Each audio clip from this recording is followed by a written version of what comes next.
my channel. Today's tutorial is going to be voiceover because I feel like if I do my makeup while speaking to the camera, I'm not going to be clear at all and you guys will end up not understanding. But I wanted to start this tutorial off by introducing this thingy right here. This is the PMD Kiss. You guys know that I worked with PMD in my previous confidence video. If you guys haven't watched it, check out the cards here or here. I do not know where it is. I love PMD. I've been using it for years, even before working with them. This is their newest little tool which plumps your lips. It has a short-term effect if you just use it. Oh my god, I just punched myself.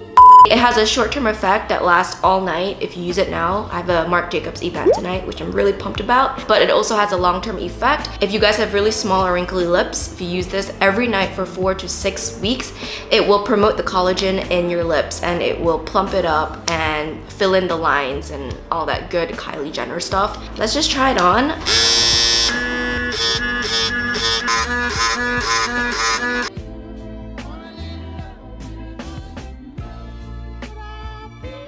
I do have a code if you guys want to purchase this for cheaper. I'll link everything down below in the description box, so don't forget to check it. Without much further ado, let's begin with the video. Start off with primer so that your skin looks more flawless and your pores are minimized. I'm gonna mix my favorite CoverFX Custom Enhancer drops with my newest foundation. I just put both on my hands, and then because I put a little bit too much of that highlight, I will apply it on my cheekbones and wherever else you would apply highlight, so on my nose bridge, on top of my brows. And then with equal parts of foundation and highlight, I'll mix the two, and this will just make my foundation a lot more glowy and it will make it lighter and more liquidy, which makes it a lot more pleasant to blend on your skin and makes it more natural.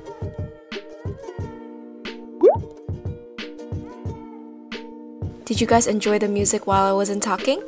Don't forget to blend your foundation into your hairlines and on your eyelids, especially if your foundation shade is a little bit off like mine is.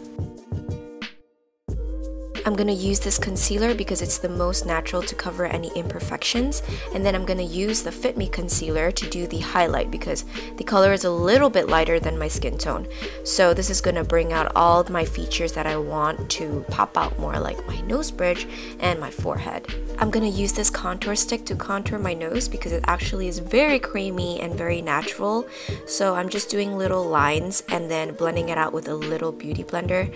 Forget what brand this is from, but I'm pretty sure it's from Royal and Langnickel, but you can just use any small smudge and it will work. And then next, my favorite brow product of all time. This lasts even when I take a nap. Yes, I take naps.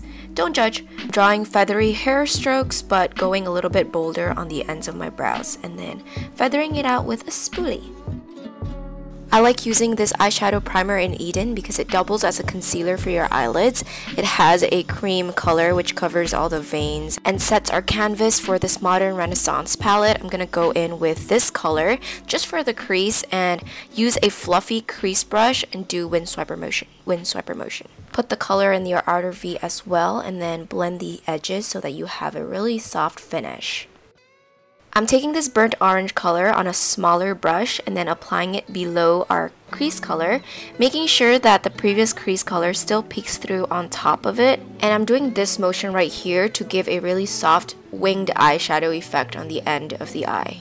Once you're done with those two colors, just use a clean eyeshadow brush and blend out the edges. I truly apologize for being extra and using a third palette, but I'm using this orangey color all over my eyeshadow because I wanted to warm the eyeshadow look up. So I'm focusing the color below that second burnt orange color and also all the way up to my crease. It's also important to bring this color all the way in towards your inner corners because we'll be doing a cut crease right now with this Fit Me concealer. Create one swift line on top of your crease. I wanted my crease to be larger than my natural double eyelid, so just blend it out with your fingers so that it has that ombre effect, and then bring the concealer down all the way into your inner corner.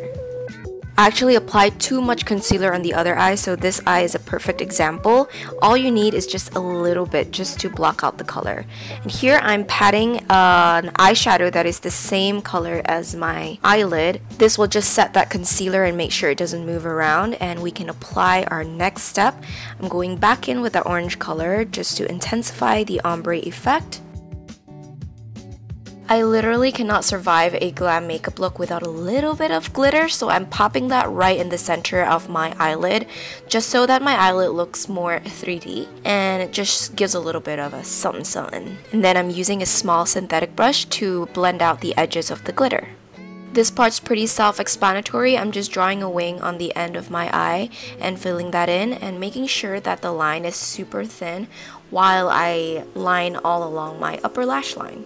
I'm washing out all of that eyeshadow powder off my lashes using this lash essence that I got off my eyelash extensions place. For my lower lash line, I'm adding that orange color from the last palette. In retrospect, I would actually add a little more just so it'd be more visible, especially when I'm looking upwards, but it's okay. Next, I'm going to apply some falsies. This is from Lash.